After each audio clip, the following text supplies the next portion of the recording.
नमस्कार मित्रों। आज हम लोग जानेंगे जनसंचार की क्या विशेषताएं होती हैं और जनसंचार के क्या क्या कार्य होते हैं।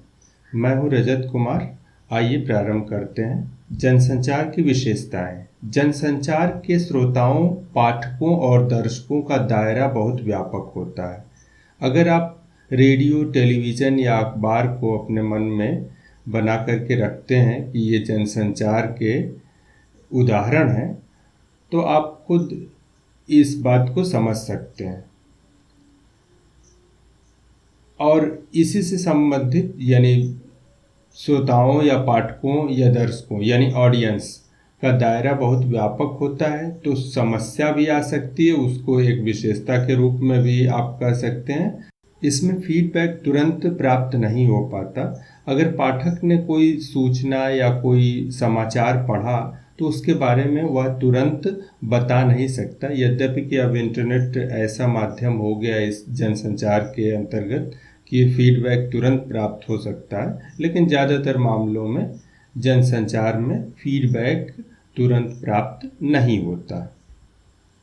और कुछ विशेषताएं। जनसंचार माध्यमों की प्रकृति सार्वजनिक होती है, अर्थात इसके संदेशों को किसी एक वर्ग के लिए प्रतिबंधित नहीं किया जा सकता।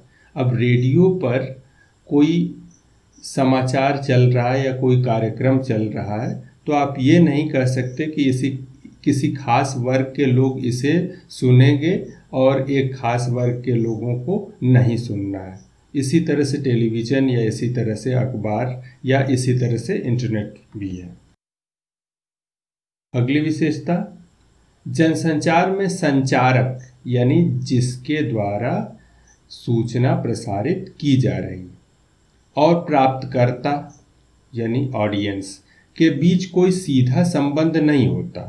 ऑडियंस संचारक को उसकी सार्वजनिक भूमिका के कारण पहचानता है, चाहे वह अखबार हो या कोई अन्य व्यक्ति हो। उसकी जो सार्वजनिक भूमिका होगी उसी के कारण संचारक और प्राप्तकर्ता का संबंध होता है, अर्थात प्राप्तकर्ता संचार का प्राप्त या संदेश का प्राप्तकर्ता उसके सार्वजनिक भूमिका। जैसे अगर दूरदर्शन को आप समझें या किसी और को, दूरदर्शन को ऑडियंस जानता है कि यह खबरों का प्रसारण करता है या कोई मनोरंजन चैनल है, इस तरह से उसकी सार्वजनिक भूमिका के कारण ही उसे पहचानता है।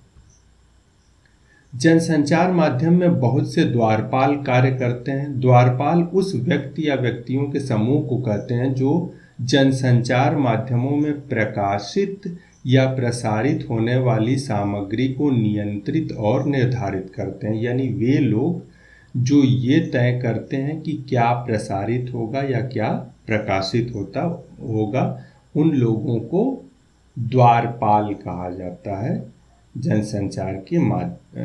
जनसंचार की भाषा में। कुछ उदाहरण देख लीजिए। जैसे समाचार पत्र में संपादक और उसके सहायक संपादक, समाचार सहायक संपादक, उप संपादक आदि यह तय करते हैं कि समाचार पत्र में क्या छपेगा, कितना छपेगा और किस तरह छपेगा।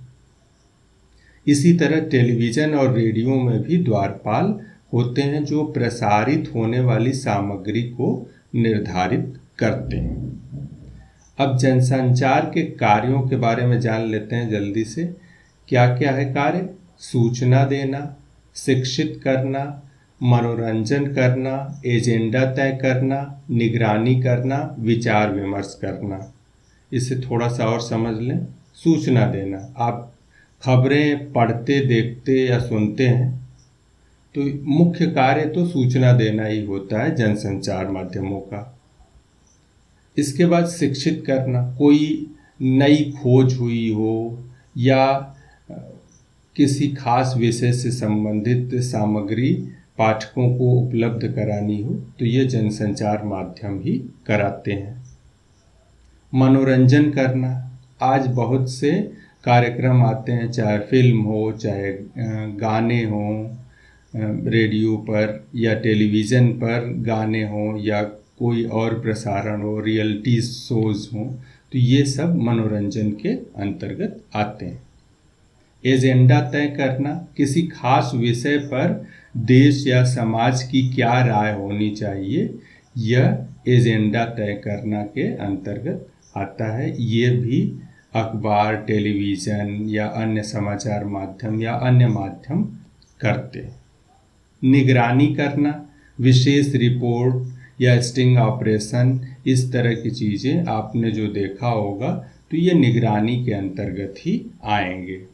विचार विमर्श करना, अपने पाठकों से विचार विमर्श करके आगे के विषयों या अपनी नीतियों को कोई अखबार या टेलीविज़न चैनल या अन्य माध्यम निर्धारित करते हैं, यही विचार विमर्श के अंतर्गत आता है। तो बस आज के लिए इतना ही। आप सभी का बहुत बहुत धन्यवाद।